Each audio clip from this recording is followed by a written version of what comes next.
I'm Brody with CBN. Two-thirds of American workers being forced to get vaccinated. Conservatives up in arms, Democrats are silent. Joining us now is Lindsey Curnutte, Press Secretary for Heritage Action for America, dedicated to restoring conservative principles to America. Thank you so much for giving us your time. Give us your initial response to what's happening here in American politics. Of course. Well, what we see it as is this is really a fundamental assault on our rights that are outlined in the Constitution. And after months of Joe Biden during the campaign trail saying that he's not going to implement this vaccine mandate, here he is implementing the vaccine mandate for hundreds of millions of American workers. Heritage Action sees this as really Democrats have been saying that they're the party of my body, my choice. But Joe Biden has effectively just told hundreds of millions of women what to do with their bodies by implementing this vaccine mandate. So this is a terrible assault on our rights. And it's great to really see a lot of governors stand up and say, I'm standing against this. I'm protecting my constituents. Most definitely kind of a double-sided mirror, so to speak, Lindsey. I would definitely agree here. Let's run through some of the specifics here for our viewers who are just catching up with what's happening here. President Joe Biden pushing a boisterous move here, multiple executive orders. How many were passed and what are the specifics of those orders? Sure, yeah. So the vaccine mandate is really what's on the top of everyone's mind. He's saying that any company over 100 workers, they have to make sure that either their workers can get get a test each week that's negative, or go ahead and make sure that they have the vaccine or else they face a hefty fine. This is completely unconstitutional. It's directing private sector workforce to tell them what to do. The president is completely out of line here, and it's something that we're standing against. And we really got to call this out for what it is. It's a fundamental attack on our rights as Americans. Well, GOP governors are calling this unconstitutional. Would you agree with that and kind of give us some big names that are leading the charge in legal ramifications towards the president?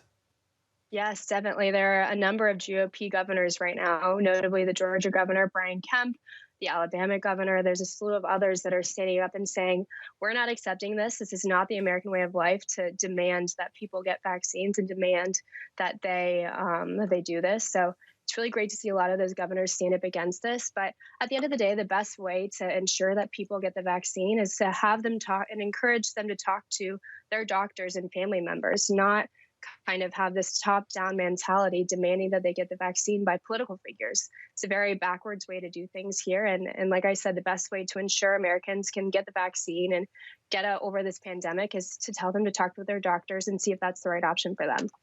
Lindsey, are there any top Democrats right now that are against this move the president is pushing, or is this simply a conservative opposition? I haven't really seen a lot of Democrat voices on this subject. I've seen mainly conservatives that are concerned for their rights, but with politicians aside, not just Republicans are on this effort. This is something that Democrats, Republicans, people from across the U.S. are concerned about on my own circles on the private citizen side, but I've not yet heard really any huge opposition by a Democrat politician just yet. Is this the first executive order of its kind here? Requiring vaccinations, or is this something that we did in the past with polio and other serious illness?